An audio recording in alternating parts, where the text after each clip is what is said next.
Financial goals అంటే ఏంటి? Goal setting ఇంపార్టెంటా? లైఫ్ ఈవెంట్స్ ఏంటి? Amount and timeline decide చేయడం అవసరమా? ఫినాన్షియల్ గోల్స్ టైప్స్ ఏంటి?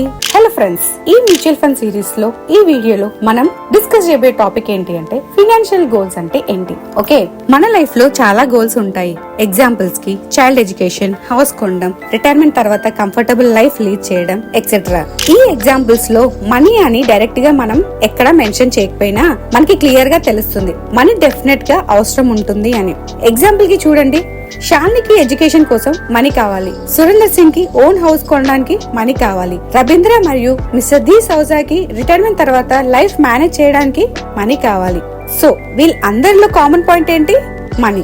ఇన్వెస్ట్మెంట్ వరల్లో ఇలాంటి నీడ్స్ ని ఫినాన్షియల్ ఆబ్జెక్టివ్ అని పిలుస్తారు. కానీ మనం ఎగ్జాక్ట్ అమౌంట్ మరియు టైమ్ లైన్ డిసైడ్ చేస్తే ఆ ఆబ్జెక్టివ్స్ ఫినాన్షియల్ గోల్స్ గా మారిపోతాయి. సింపుల్ గా చెప్పాలి అంటే అమౌంట్ ప్లస్ టైమ్ లైన్ ని ఫినాన్షియల్ గోల్ అని అనొచ్చు. దీనికి మనం పర్ఫెక్ట్ ఎగ్జాంపుల్ తీసుకుంటే, నా చైల్డ్ ఎడ్యుకేషన్ కోసం 10 years లో 20 lakhs కావాలి. ఇక్కడ 10 years అనేది టైం, 20 lakhs అనేది amount. So 10 years plus 20 lakhs equal to financial goals అని చెప్పొచ్చు. మన లైఫ్ లో చాలా కామన్ ఫినాన్షియల్ గోల్స్ ఏంటి అంటే children education, children marriage, retirement planning, vehicle purchase, house buying or renovation, big family vacation. కొన్ని గోల్స్ కొంచెం డిఫరెంట్ గా ఉంటాయి. For example, own business start చేయడం, హైయర్ ఎడ్యుకేషన్ కోసం కెరీర్ బ్రేక్ తీసుకోవడం ఎక్సెట్రా.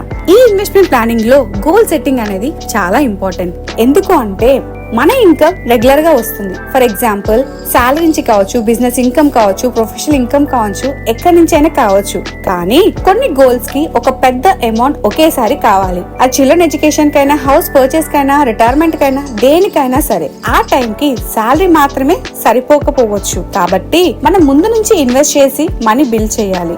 గోల్ టైం వచ్చినప్పుడు ఇన్వెస్ట్మెంట్స్ నుంచి మనీ యూజ్ చేయగలుగుతాం. అందుకే మనం ఇన్వెస్ట్ చేయడం బెటర్. ఈ గోల్ సెట్టింగ్ లో ఫస్ట్ స్టెప్ ఏంటి అంటే లైఫ్ ఈవెంట్స్ ని ఐడెంటిఫై చేయడం. కొన్ని ఈవెంట్స్ ప్లాన్డ్ గా ఉంటాయి, కొన్ని ఈవెంట్స్ అన్ప్లాన్డ్ గా ఉంటాయి. ప్లాన్డ్ ఈవెంట్స్ ఎగ్జాంపుల్ ఏంటి అంటే child education, retirement, house purchase తీసుకోవచ్చు.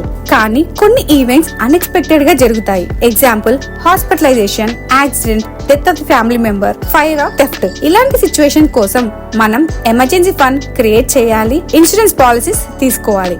ఇవి మన ఫినాన్షియల్ ప్రొటెక్షన్ కోసం చాలా అంటే చాలా ఇంపార్టెంట్. ఈ గోల్ సెట్టింగ్ లో నెక్స్ట్ స్టెప్ ఏంటి అంటే ప్రియారిటీ డిసైడ్ చేయడం. ఎగ్జాంపుల్, చిల్డ్రన్ ఎడ్యుకేషన్ మరియు రిటైర్మెంట్ అనేవి రెస్పాన్సిబిలిటీ గోల్స్ కింద తీసుకోవచ్చు. అదే లగ్జరీ వెకేషన్ లాంటివి గుడ్ టు హ్యావ్ గోల్స్ కింద తీసుకోవచ్చు. గోల్ సెట్టింగ్ లో ఫైనల్ స్టెప్ ఏంటి అంటే amount and time line. Goal set చేసినప్పుడు 2 ఇంపార్టెంట్ క్వశ్చన్స్: అమౌంట్ ఎంత కావాలి, ఎప్పుడు కావాలి. ఎగ్జాంపుల్, హౌస్ కొనాలి అంటే హౌస్ టైప్ ఏంటి, లొకేషన్ ఎక్కడ, అప్రాక్సిమేట్లీ కాస్ట్ ఎంత.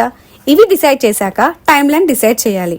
ఫర్ ఎగ్జాంపుల్, 5 years లో హౌస్ కొనాలి. అప్పుడు మనం కరెక్ట్ ఇన్వెస్ట్మెంట్ ప్లాన్ ని క్రియేట్ చేయగలుగుతాం. ఈ ఫినాన్షియల్ గోల్ లో ఫైనల్ లెసన్ ఏంటి అంటే క్లియర్ ఫినాన్షియల్ గోల్స్ ఉంటే ఇన్వెస్ట్మెంట్ ప్లానింగ్ ఈజీ అవుతుంది. గోల్స్ లేకుండా ఇన్వెస్ట్ చేయడం అంటే డైరెక్షన్ లేకుండా జర్నీ చేసినట్టు. సో ఇది మన financial goals topic. See you in the next video. Signing off, Anusha.